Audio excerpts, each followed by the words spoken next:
Welcome back to the Nikki Clarke Radio Show on We Are Hotline. It's a beautiful day in the neighborhood, and we're so happy that we have a very special guest on the line with us today. Yes, we can, because we have someone, Nina Ganguli, who is the I Can Mindset Coach. Please welcome her to the show. Nina, thank you so much for being here. How are you doing today? Oh, I'm doing fabulous. Thank you so much for having me on. I'm really excited to be speaking with you today. You're very welcome. You're very welcome. So I love the title of what you do, and we'll talk a little bit about that. But before that, can you just share with us how you got to where you are today? What led you to this beautiful journey? Oh, wow. Okay. So, the catalyst for this part of my life journey was when my father died back in 2006. I'm sorry. It's interesting what happens when a close person passes in your life. It really has you look at your own life and kind of do a little bit of a check through, like, what do I want my life to look like now? Death is that thing that's like, okay, well, I only have so much time left. What do I do with it? Mm-hmm. And what it opened up for me was I had just no idea who I was. My background is that actually my father sexually abused me for many, many, many years. And with his death, what really opened up for me was I had began to realize that without him, I just didn't know who I was. He had molded me, groomed me, and manipulated me all for many years of my life. And without him there, I just didn't know who I was.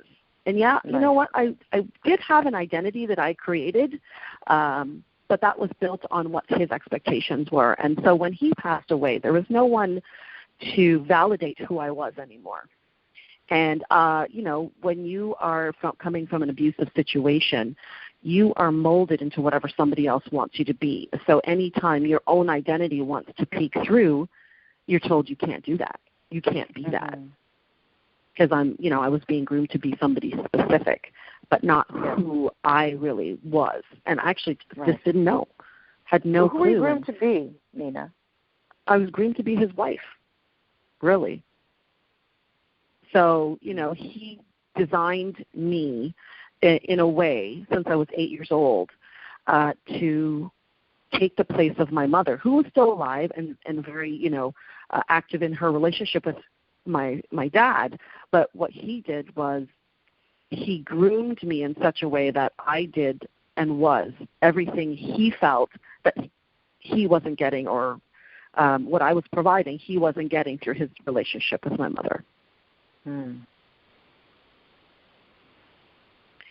And so I didn't understand or know how to completely be authentically me. I just didn't know who that was. Right. And from the outside looking in, you would have never known. No one would have had a single clue. Right.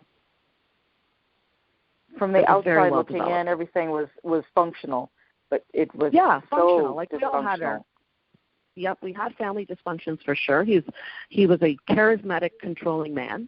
That was, I think, everybody around us was aware of that.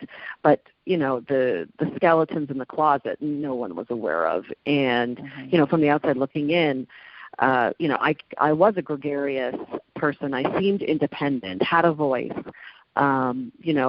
Just life of the party, quote unquote. But behind closed doors, like all of that, I felt was a facade. So I just felt like a fake. For sure. When did you reach within you, and you reconciled with this as not being what you want to have in your life? You don't want to have inauthenticity, and you say, okay, enough is enough. When did that happen? And when did you have the courage to share this? Oh, boy, probably I realized this probably within the year of my dad passing. I hit rock bottom. People were, like, my family was falling apart. People that I thought were close to me or, they were also everybody was falling apart, and I was holding this bag of emptiness.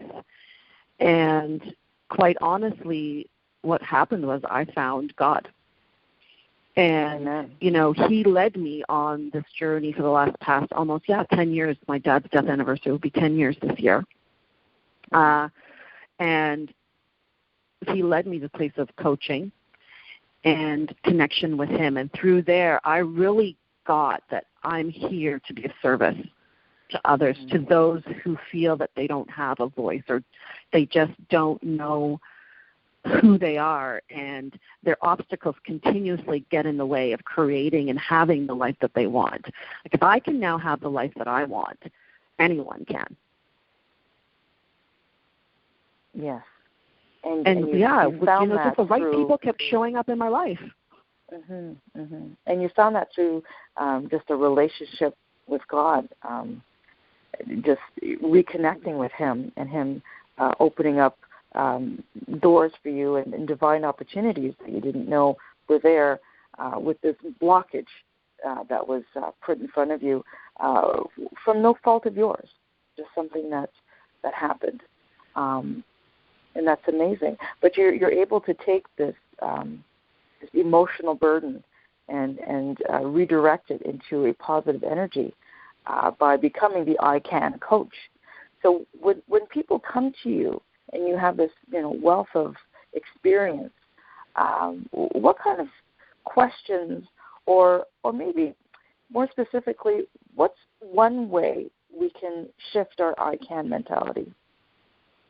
Oh, the first is just to recognize and identify what's actually getting in your way. It's really getting clear on what is stopping you. And once you can recognize that, everything else just depends on the actions you take after that. Wonderful, wonderful. And, jokingly, I always say to some people, you know what, I'm speaking to women, when they're not recognizing some of the things that are what I see in front of them, you're kind of like queen of denial. There's something here, elephants in the room, but they don't see it. But they need people with the type of caring and the type of expertise that you have to say, okay, this is what's going on. This is your stumbling block. Let's deal with it. And they take that information and they're open and they run with it. Yeah, absolutely. It's just it happens to me still. There's always things that happen in your life. Yeah, it's continuously happening where there's somebody who just needs to be a mirror to help you just see why is this happening or why is it not happening, and then realizing that we create our own reality.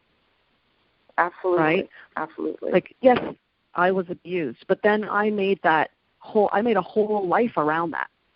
And when I recognized, and when people recognize, you see when the light goes on, and they have this insight and epiphany that they recognize, oh, okay, I have full control.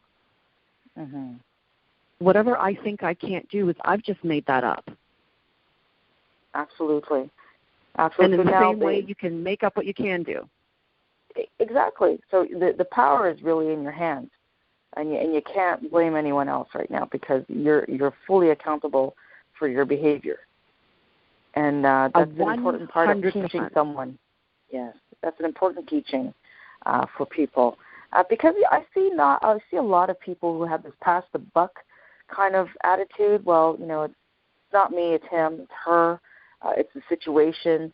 But they really can't come to the terms of, yes, I hold the power to make a change or to keep things in stagnation. So that's a really important part of growth, right? And we're constantly growing, and that's a really fantastic part of your teachings, Nina. So it's a really amazing thing that you've put this together. And I know that the audience want to reach out to you and they want to find out more on how they can become unstuck in whatever areas of their life, whether professionally or personally. So how can they do that? How can they reach you? Oh, okay. Well, I have a website. It's ninaganguli.com, www.nina, N-I-N-A, Ganguli, so that's G like George, A-N-G like George again, U-L-I.com. I'm also on Facebook, on Instagram, and on Twitter under my name. Okay, and how do you spell your last name? Yeah, it's G like George, A, N like Norman, G like George, U-L-I. Fantastic. Well, we really appreciate you coming on the show, and I just want to say that you've got such courage, and I know your story will release so many people's stories of perhaps travel down a similar road, not the same but similar, and they are just shrouded by shame, and they don't know how to get out of that, and it's just amazing when someone can just open up a little, and then it invites them to take the mask off and to be real and to open up too. So thank you for that. You've got to know that that is a gift for so many people. So I appreciate you, and we look forward to having you on the Nikki Clarke Show live. We saw you in the audience a couple of days back, and it's a dynamic way of connecting with people on a real authentic level. So thank you very much, and look forward to seeing you very soon, Nina. Oh, thank you so much. It was such a pleasure. Anytime. We'll talk to you soon. Have a blessed day. You as well. Thank you. Okay. You're welcome. Bye-bye. Bye.